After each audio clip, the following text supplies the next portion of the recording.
Thank you for joining us. This is Dick Biondi. Tonight, we continue our discussion with Karen and Richard Carpenter, the Carpenters. And, kids, if you don't mind, I'd like to start off on, well, not exactly a very serious note, but on something that is a little more somber than what we were discussing last week when we left off, the drug problem that we have in the United States.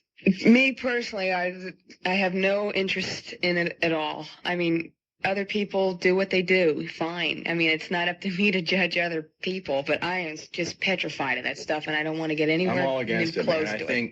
I'm super high. I'm on a high all the time from loving what I'm doing and being, and music. There's too much going on, man. Why waste? I mean, oh.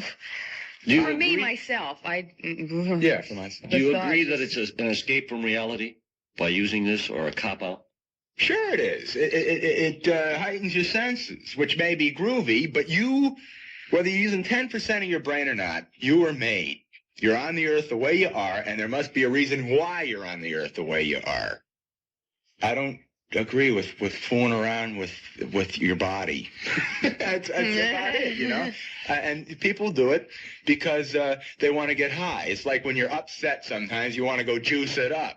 Because juicing it makes you feel high and you forget your problems. But then you wake up the next morning with your problems and a hangover.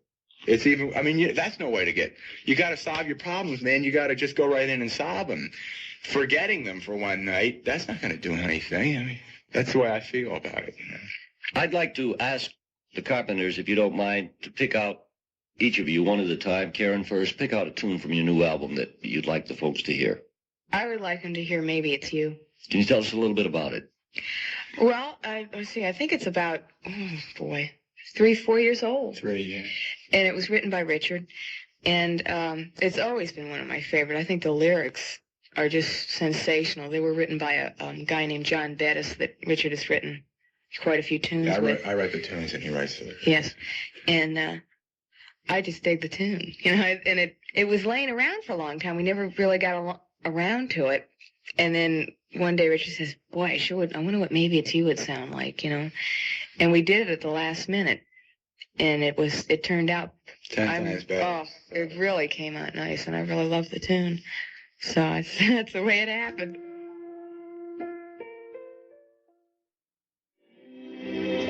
Traveling around, you've been working with a lot of young people, and of course you are young. I mean, you're both so young now that you're still considered in the teenage bracket. Right. Do you feel that today's young kids are moving away from religion? One segment's really for it, and yeah, on a whole, definitely, I do. I haven't, including myself. Yeah, we haven't. I mean, we believe in what we believe in, naturally, but I mean, I don't need to go to church and listen to some. Oh, it's hypocrisy, personified.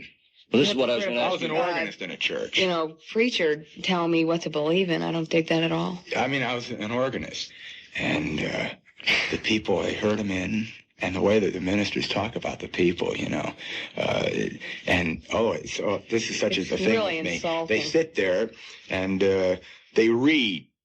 You know, they all stand up and read. I will do this. I will not do that. I will do this, and I will not do that. And they read it like, just like that. Amen. And then they had one guy once, you know, and it was just, I was thinking, what? You know, they're just reading. They come here because they were raised, and they feel they have to come 1 hour on Sunday and then go out and do whatever they want to do for the rest of the week. This is the average person, you know. And one day they had like a lay Sunday, they called it, where laymen got up and sermonized. And one of the things was the guy was speaking for the outstanding points of adoption. And the guy got up there and he starts and he's saying, and I adopted a boy and my life has become so full since I adopted the boy. And I'm going, wow. Wow, here's somebody really getting involved. Man, he really means, he's not reading anything. He's up there really saying what he means. And he started to cry. And I went, he's right on, man. He's crying. Wow, man, he's really hung up in adoption and love. And then the preacher stood up and he says, he stood up, and the guy noticed that his time was up. He was allotted 3 minutes. Isn't that dumb to allot your 3 minutes? So the guy says, I'll be done in a minute, with tears running down his eyes. And the minister said, you're done now. I went, you're done now? What is this? I mean, so the service runs over a little bit. Here's some real stuff happening. I mean, the minister's supposed to be love and communicating the word of God, and he's telling this guy who's all hung up on something decent, he's done now. I couldn't believe it. I mean, and the way they talk about the people, like they're sheep or something. I mean, needless to say, more people come in on Easter and Christmas. And he goes, set up more chairs for the dummies that only come on Easter and Christmas and all this stuff. And I'm like, oh, my God, enough of this stuff. It's so hypocrisy, man. That's all it is. I mean, on the whole, it's really, organized religion to me. I mean, I believe, but I do it in my own way, and nobody can tell me what to read or how to pray or anything else. I mean, that really bugged me. I haven't been to church since then. When I saw that guy get up and say, you're done now, man, yeah, I it was said, really what an is insult. this? And everybody... They fired him, which was good, but it's not because he was good or bad. Nobody's ever satisfied in a church. The new minister comes in, and then they immediately, the old biddies, man, they're going, the new one that came in dug jazz, and he wanted my group to come down and do a jazz concert. Well, man, that was it for the old biddies, man.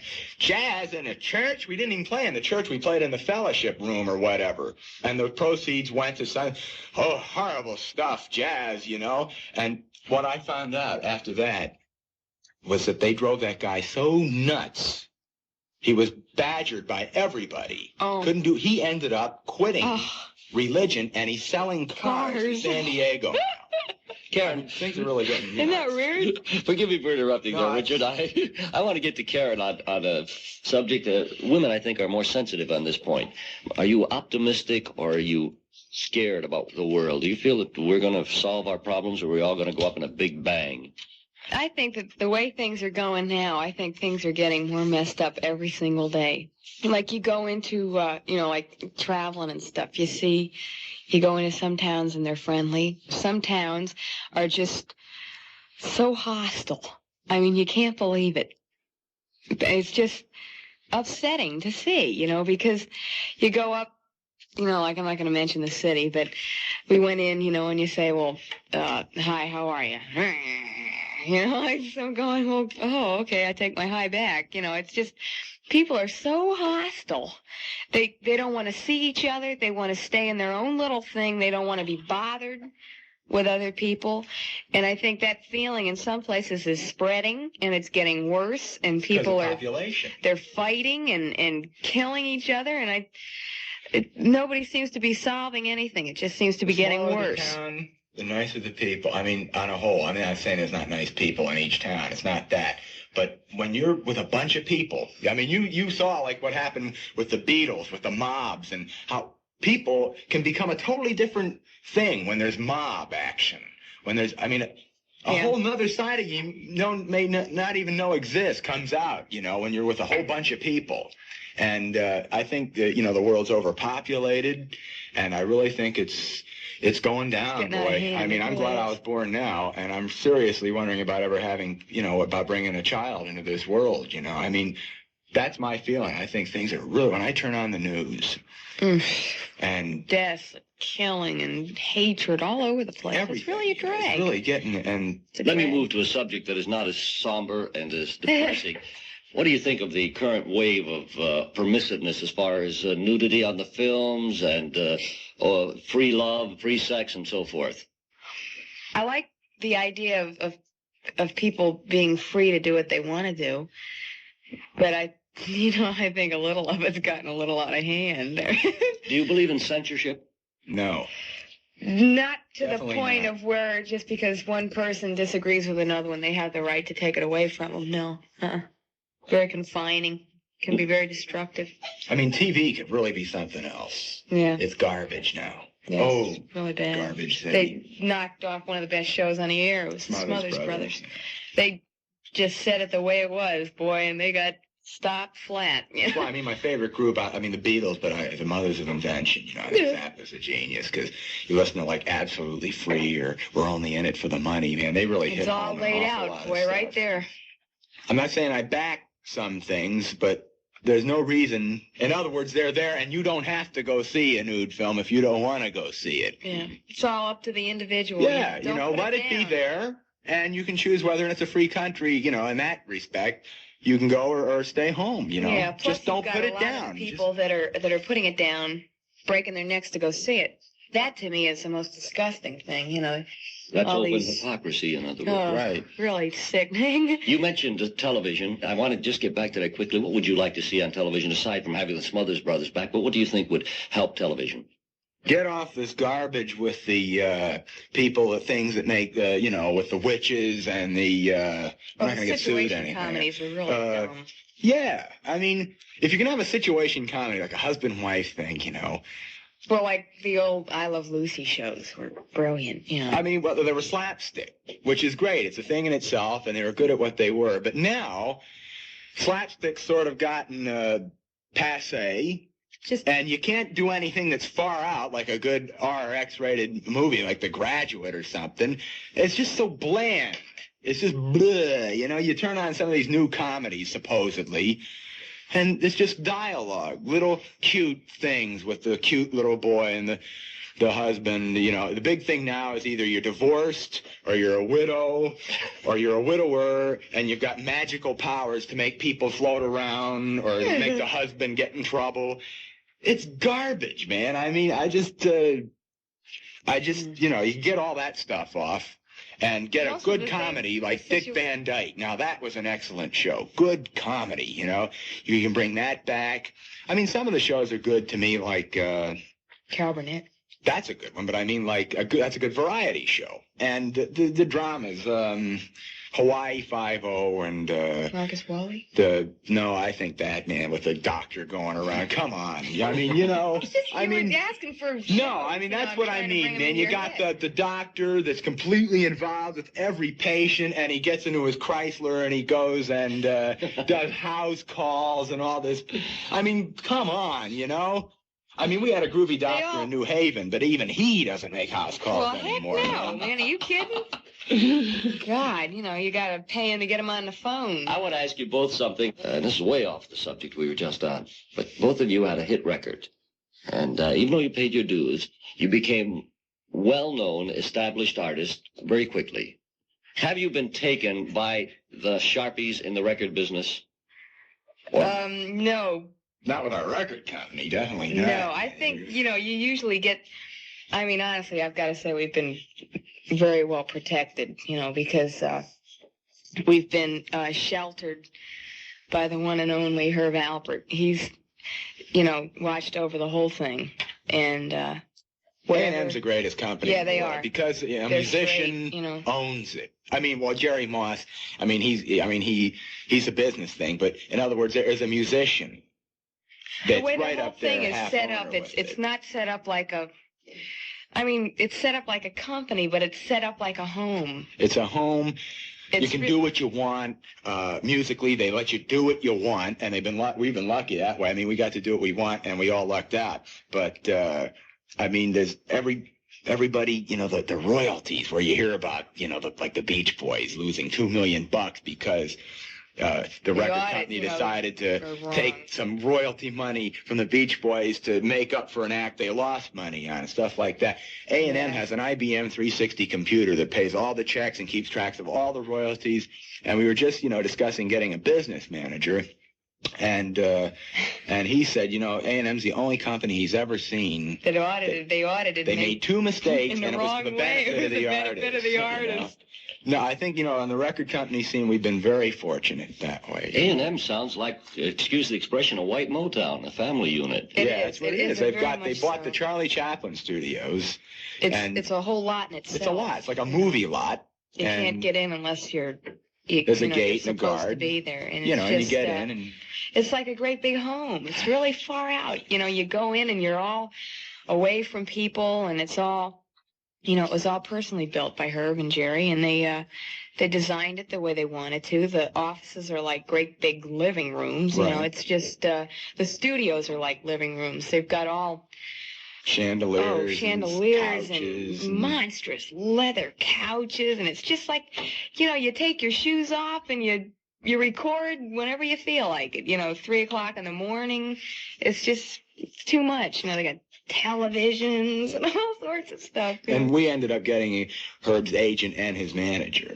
Yeah, it was all we were lucky, you know. We were directed, you know, in the right direction. We were pointed in the right direction. We weren't at the mercy of, tell you what I'm going to do, you know? Yeah, yes, I'm going to make your kids big. Karen, this may be a ridiculous question to ask you, but because I know that you're with a group and you may be protected with your little sister type thing, but have you been hit on by some weirdos? Do you get into those situations on the road with?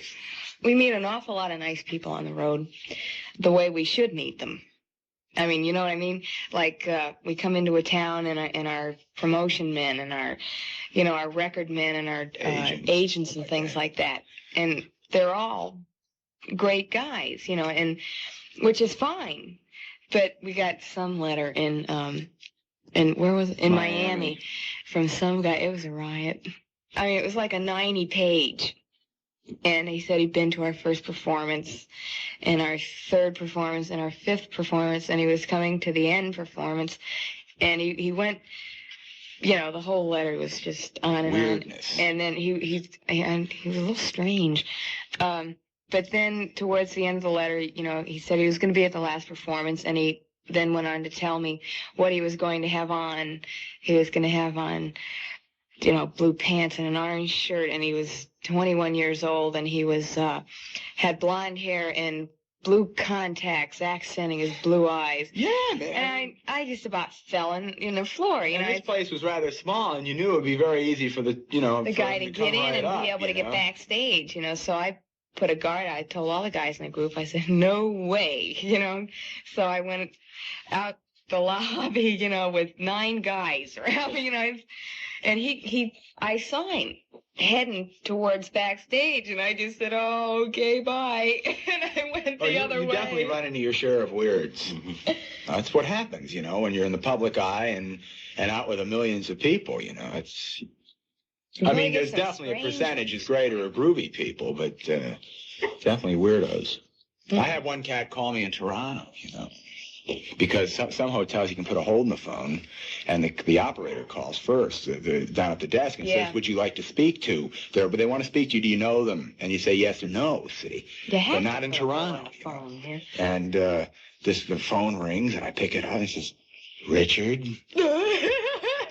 And I went, "Yeah." And he goes, "Richard Carpenter?" And I said, "Yeah." And he goes, "Hi, I'm Lloyd." And I went, "Look, do I know you?" He goes, "You don't know me, but I know you." I mean, I'm going, like this, you know. And he goes, "I just wanted to know if you'd be interested in some gay fun while you're in Toronto." And I said, gay fun? And he says, "Yeah." And I says, I'm very booked up. Thank you very much, Lloyd, for calling," and so on and so forth, you know. And I mean, that's what happens. They don't hesitate to come right and call you up or come right up to your door, you know. Oh, yeah. I couldn't believe it. You know, I opened the door. You know, like when we go into a hotel, we have, like, you know, the rooms all lined up next to each other. And naturally, we get some looks because there's a little, you know, disturbance caused when we come in.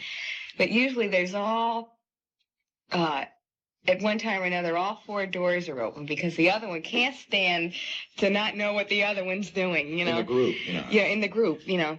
And all 4 doors are open. All these people are going by. Next thing I know, these couple of guys, grown men, you know, they're looking in my door. Yeah, mine too. Hey, wait a minute. Because they saw a show, you know, and they're all up there on a convention or something, and all I do is walk from one room to the other. And next thing you know, you got to follow him. I heard. You know? The kid with the long hair. I think he's in the Carpenters.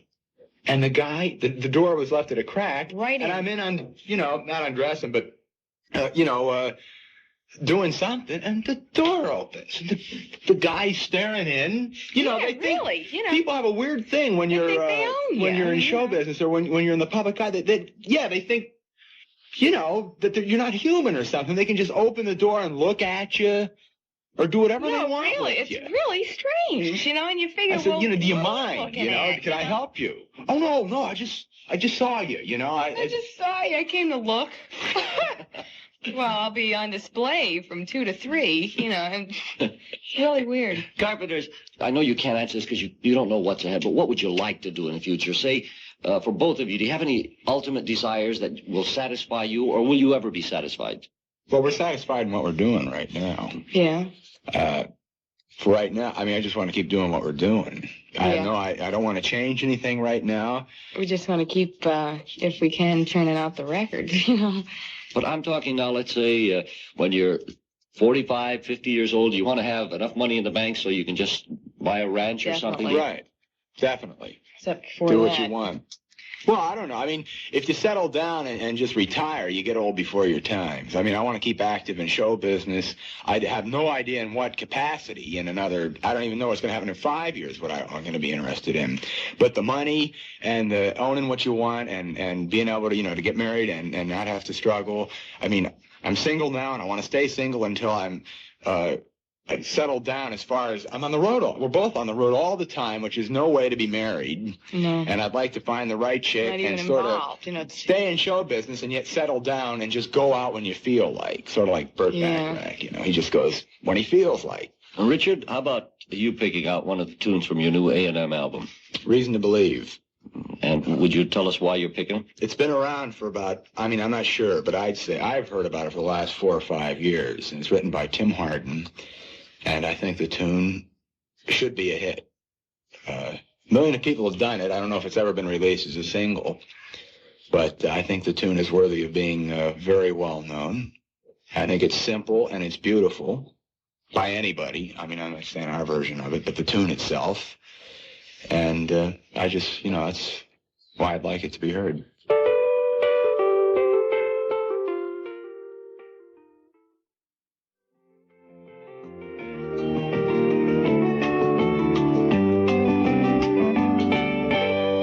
We've been talking to two of the nicest and probably two of the most intelligent people that I've had the pleasure of meeting in a long time, Karen and Richard Carpenter.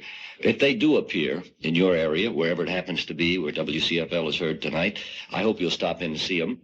They have a new album on A&M Records, and of course their current hit is We've Only Just Begun. I want to thank both of you for taking so much time, and I hope that you'll have nothing but continued happiness. Success we're not going to worry about because you're doing pretty well on that score. I know you'll continue. But most important of all, peace and health. Thank you very much. It's a pleasure, Dave.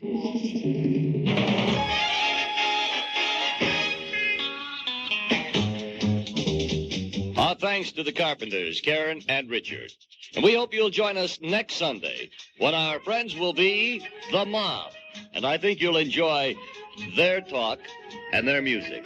Join us next week. Engineering, Dave Schuessler. Musical production, Nick Asherenza. This is Dick Biondi speaking.